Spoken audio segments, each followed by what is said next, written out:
Hi, it's Augustine, your expert on all things real estate. You can also find us online at theaugustineteam.com. In this video, I'm going to answer the question, how much of my own money do I need to buy a home?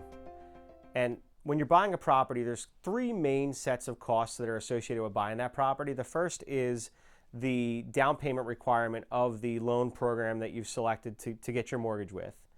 There are closing costs, and then thirdly, there are costs that you can expect to incur outside of just the down payment and the other closing costs. So to begin with, let's talk about down payment requirement. Some of the main loan programs that we're seeing in the marketplace today include options for you to put very little money down. So for example, USDA and VA, if you qualify for those programs, actually require none of your own money as a down payment.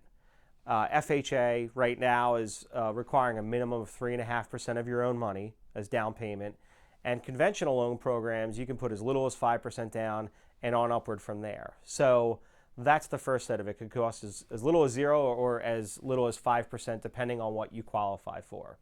Now, the second set of costs that you incur when you're buying a property are your closing costs. And categorically, the main closing costs that you incur are transfer tax, which could be 1 or 2% of the sale price, mortgage originating costs, which could range up to about 1% of the sale price, title fees, costs for inspections, costs to set up your money for the next time property taxes are owed, and also money that you're going to reimburse the seller for property taxes that they paid for in advance.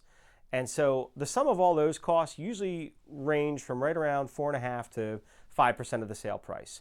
Now, going back to the loan program for a minute, depending on what loan program you've qualified for, some of them will allow you to take back money towards your closing costs in the form of seller's assist, which can subsidize this cost. So for example, with the 5% down conventional programs right now, you can take back up to 3% to cover those closing costs. So in essence, you can subsidize your out-of-pocket from the 4.5% or 5% in closing costs down to 1.5% or 2%. So in that example, you'd only need 6.5%, maybe 7% of your own money. Or if you're using USDA, VA, or FHA, you can take back up to 6% towards closing costs. So in theory, with FHA, you can need as little as 3.5% of your own money. Or if you're using VA or USDA, basically nothing.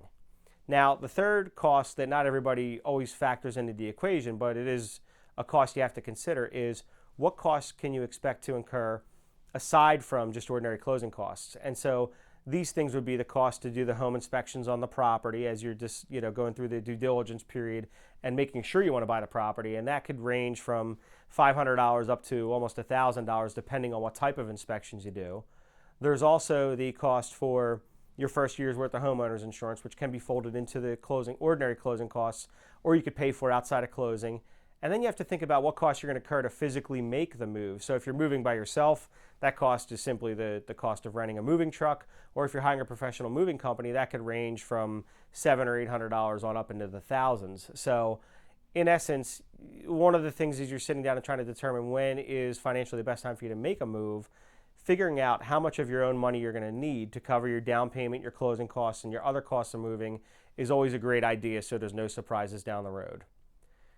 Thank you for watching. Be sure to share this video with your friends and to subscribe to our channel.